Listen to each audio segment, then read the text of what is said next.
कि अब सदर अस्पताल जहां जहां इरफान अंसारी के मंत्रित्व काल में बनेगा, साथ साथ में उसी जमीन में कब्रिस्तान और शमशान भी बनवा दे। रोज स्वास्थ्य मंत्री का गृह जिला है ना ये सदर अस्पताल में, रोज लोग मरता है, कभी सांप काटने से मरता है। आज देखिए एक प्रसूति है, इसके घर वाले इंतजार कर रहे थे कि घर में नवजात बच्चा आएगा उसके साथ खेलेंगे, आज लाश लेके घर वाला जाएगा, कौन जिम्मेवार है? हम सीएस को फोन करते हैं तो सीएस बोलता है हम छुट्टी में, थाना में और अस्पताल में छुट्टी होता है, 15 बहिरा लोग बैठा हुआ है, रोज आदमी मरता है। क्या मांग कर रहे हैं? मांग क्या करना है? जो दोषी है उसको पुलिस वाला आया गरीब के ऊपर ताकत दिखाने, पहले पकड़े जो दोषी अस्पताल में है। नमस्कार, जोहार दोस्तों, ये जो विजुअल देख रहे हैं आप, यह जामताड़ा सदर अस्पताल की है और खबर है कि गुरुवार की सुबह एक महिला को यहां प्रसव करवाने के लिए लाया जाता है। महिला का नाम रीना कुमारी बताया जा रहा है, रीना देवी बताया, 22 वर्षीय महिला है। खबर यह है कि महिला वहां 3 घंटों तक रही, अस्पताल प्रबंधन की ओर से उसका कोई इलाज नहीं किया गया। महिला तड़पती रही है और जो कर्मी हैं वे देखते रहे। बाद में बाहर से दवाई मंगाई गई, एक इंजेक्शन वगैरह कुछ था जो बाहर से मंगाया गया और दावा यह है कि उस महिला से 5,000 रुपये की मांग की गई और तब कहा गया कि आपका इलाज होगा। आखिरकार महिला चल बसी। चल इसलिए बसी कि समय पर एम्बुलेंस नहीं मिला, सुविधाएं नहीं मिली और उसके बाद परिजन उसका विरोध कर रहे हैं। इस खबर को दिखलाने का मकसद यही है और इसका कारण है, यह वही जामताड़ा है जहां से सूबे के स्वास्थ्य मंत्री इरफान अंसारी आते हैं। यह वही जामताड़ा है जहां के निर्वाचित विधायक और सूबे के स्वास्थ्य मंत्री मीडिया कर्मियों से कहते हैं अस्पताल की तस्वीर मत दिखाओ। वे मीडिया कर्मियों से कहते हैं अस्पताल की बदहाली मत दिखाओ। वे मीडिया कर्मियों से कहते हैं तुम नकारात्मक चीजें हेल्थ के बारे में मत दिखाओ। और रिम्स में तो बाजब्ते प्रतिबंध लगा दिया गया कि कोई भी मीडिया कर्मी वहां जा नहीं सकता है। खैर, वह तो सदर अस्पताल है और उनका विधानसभा। खबर तो यह भी आ रही है कि जिस महिला की मौत हुई है उनके गांव की है। हालांकि मैं इसकी पुष्टि नहीं कर रहा हूं, लेकिन इतना तय है कि 22 वर्षीय रीना देवी की मौत उस अस्पताल में, सदर अस्पताल में इसलिए हो जाती है कि उसे समय पर दवाई नहीं मिलती है, समय पर एम्बुलेंस नहीं मिलता है और आरोप यह है कि उससे 5,000 रुपये की मांग की जाती है। हालांकि वो 5,000 रुपये की मांग एम्बुलेंस के लिए की गई, दवाई के लिए की गई, अभी यह सूचना आनी बाकी है। लेकिन खबर चौंकाने वाली इसलिए है कि यह सूबे झारखंड के स्वास्थ्य मंत्री के विधानसभा का हाल है।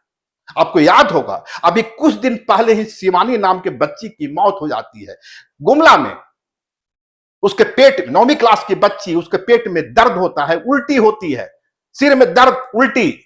उसके बाद उसे चैनपुर स्थित प्राथमिक स्वास्थ्य केंद्र में ले जाया जाता है। वहां भी उसका इलाज नहीं हो पाता है, कहीं कोई इंफ्रास्ट्रक्चर नहीं था। बाद में कहा जाता है कि नहीं इसे गुमला भेज दिया जाए, गुमला सदर अस्पताल। और जब गुमला सदर अस्पताल भेजने की बात होती है तो एम्बुलेंस को धक्का देते हुए जो तस्वीर आई है आप उसे देख सकते हैं। और सवाल, उसके बाद उस बच्ची की भी मौत हो जाती है। पलामू से एक ही परिवार के 8-9 व्यक्तियों की मौत हो गई। और मौत का कारण क्या बताया जा रहा? रहस्यमय बीमारी या एडल्ट्रेटेड वाइन। अब कौन बताए? झारखंड में यदि मिलावटी तेल बिक रहा है तो यह जिम्मेवारी किसकी है? कौन देख रहा है कि झारखंड में मिलावटी तेल बिक रहे हैं? 8-9 लोगों की या 7 लोगों की मौत हो गई, एक ही परिवार के लोगों की हो गई। झारखंड के दूसरे स्थानों से भी यही तस्वीर देखते होंगे आप। कहीं खटोला पर गर्भवती महिला को ले जाया जा रहा है, कहीं पिता अपने बच्चे को टांग कर गोदी में लेकर जा रहा है। न सड़क, न अस्पताल, कहीं कुछ दुरुस्त नहीं। और इस हालत में सूबे के स्वास्थ्य मंत्री पत्रकारों को नसीहत देते रहते हैं, ये सब चीजें मत दिखाओ। फिर क्या दिखाएं? रिम्स 2 का निर्माण, और रिम्स 2 का निर्माण होने से चैनपुर की जो घटना हुई, जो जामताड़ा सदर अस्पताल की घटना हुई और संथाल के दूसरे इलाके से जो तस्वीर आती है कि खटिया पे मरीज जा रहा है, गर्भवती महिला को ढोया जा रहा है, क्या वो तस्वीर बदल जाएगी? और इसलिए सवाल हमेशा रहता है, कई लोग पूछते रहते हैं कि रिम्स 2 के निर्माण से सूबे की स्वास्थ्य व्यवस्था में कितना बदलाव आएगा। यह दावा सही है कि उससे रिम्स पर जो अतिरिक्त भार है उसमें कमी आएगी, यह सही है। लेकिन सवाल यह भी है कि जो प्राइमरी एजुकेशन हेल्थ सेंटर का हाल है, जो सदर अस्पतालों का हाल है, उसमें रिम्स 2 के निर्माण से बदलाव कैसे होगा? ये तमाम सवाल हैं। खैर, रीना देवी की मौत के बाद परिजनों का जो सवाल है और किस तरह वहां ग्रामीण आक्रोशित होते नजर आए और किस तरीके से ग्रामीणों का कहना है, अब स्वास्थ्य मंत्री जी अस्पताल तो बनाते ही हैं, शमशान घाट भी एक बना दीजिए, एक कब्रिस्तान भी बना दीजिए, ताकि इतना तो तय है कि आपके अस्पताल में जाएंगे तो हमारी मौत होगी। कम से कम शमशान घाट और कब्रिस्तान नजदीक तो नहीं रहेगा। सुनिए इस वीडियो को। कि अब सदर अस्पताल जहां जहां इरफान अंसारी के मंत्रित्व काल में बनेगा, साथ साथ में उसी जमीन में कब्रिस्तान और शमशान में बनवा दे स्वास्थ्य मंत्री। क्योंकि स्वास्थ्य मंत्री जो है, इससे निकम्मा स्वास्थ्य मंत्री आज तक झारखंड में नहीं हुआ। रोज स्वास्थ्य मंत्री का गृह जिला है ना ये सदर अस्पताल में, रोज लोग मरता है, कभी सांप काटने से मरता है। आज देखिए एक प्रसूति है, इसके घर वाले इंतजार कर रहे थे कि घर में नवजात बच्चा आएगा उसके साथ खेलेंगे, आज लाश लेके घर वाला जाएगा, कौन जिम्मेवार है? हम सीएस को फोन करते हैं तो सीएस बोलता है छुट्टी में, थाना में और अस्पताल में छुट्टी होता है, छुट्टी में बोलता है डॉक्टर दिनेश कुमार को प्रभार दे गया। कहाँ दिनेश कुमार?